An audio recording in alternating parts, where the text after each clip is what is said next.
Good day, everyone. My name is Nurul Haq, and today I will present my research titled Determinants of QRIS Adoptions Among Indonesian Consumers, the Roles of Digital Literacy, Perceived Security, and Government Support. The study aimed to understand why some consumers are ready to adopt QRIS while others remain hesitant.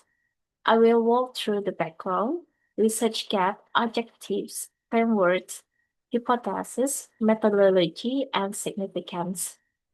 To begin, let's look at the QRIS landscape in Indonesia.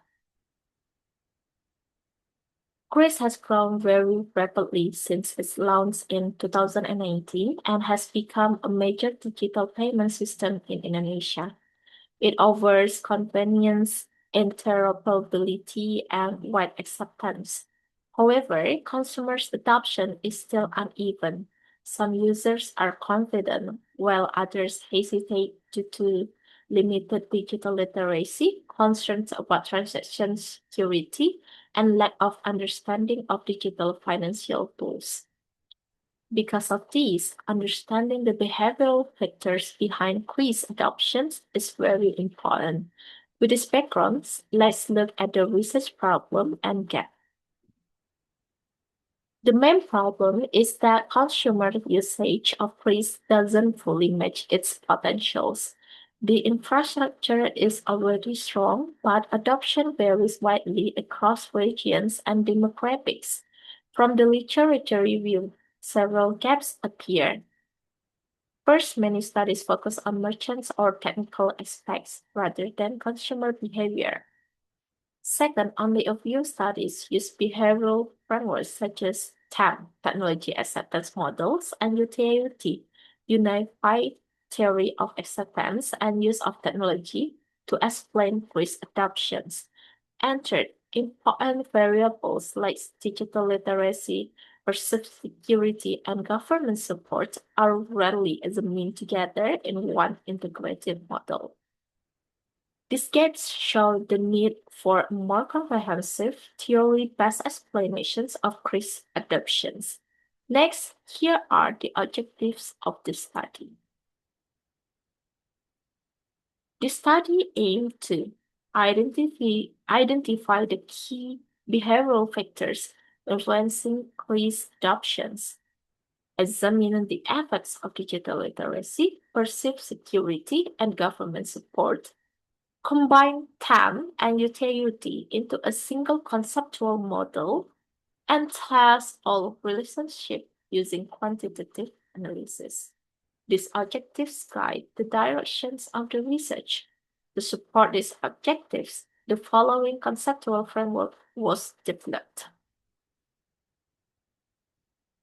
This framework illustrates how the variables interact. Digital literacy influences perceived ease of use, which can increase willingness to use QRIS. Perceived security directly affects adoption behavior. Government support improves consumer readiness and acceptance. Facilitating conditions play a moderating role, meaning they strengthen the effect of government support on readiness. This integrated model gives a more complete view of what drives QRIS adoptions. This relationship forms the basis for the study's hypothesis. The hypotheses in this study are grouped into direct effect, mediations, and moderations. Hypothesis 1. Digital literacy positively influences willingness to use quiz. Hypothesis 2. Perceived security positively influences propensity to use quiz. Hypothesis 3. Government support positively influences acceptance of quiz. Hypothesis 4. Ease of use mediates the relationship between digital literacy and willingness. And hypothesis 5. Facilitating conditions moderate the relationship between support and readiness. These hypotheses help reveal both direct and indirect drivers of QRIS adoptions. To test this hypothesis, the study used a quantitative method.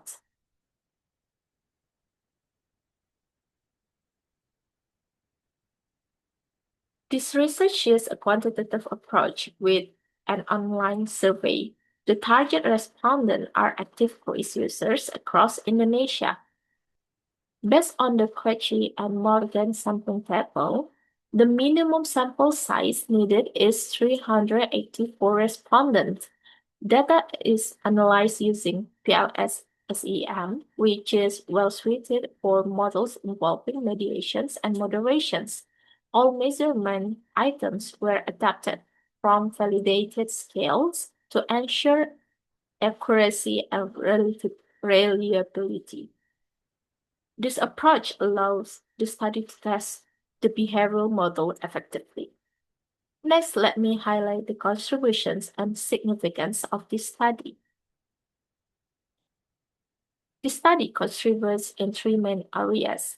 First, academic significance. It improves the integrations of TAM and utility by adding conceptual variables such as digital literacy, perceived security, and government support. Second, policy significance. The result can support Bank Indonesia, OJK, and government agency in strengthening digital literacy program, building trust in digital payments, and promoting financial inclusion. Third, industry significance. Fintech providers can use the findings to improve user educations, address security concerns, and design more effective strategies to encourage QRIS adoptions. Overall, this study supports Indonesia's digital transformations. Before I close, let me summarize the key message of these presentations. To briefly conclude, QRIS adoptions continue to grow, but consumer adoption is not yet fully optimal. The study shows that digital literacy, perceived security, and government support are important behavioral factors shaping QRIS usage. By integrating TAM and utility, the research provides a more complete and structured explanations of consumer adoptions.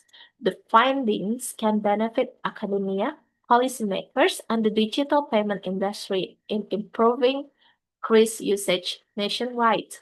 In short, enhancing literacy, strengthening security, and improving support system can significantly encourage wider adoptions.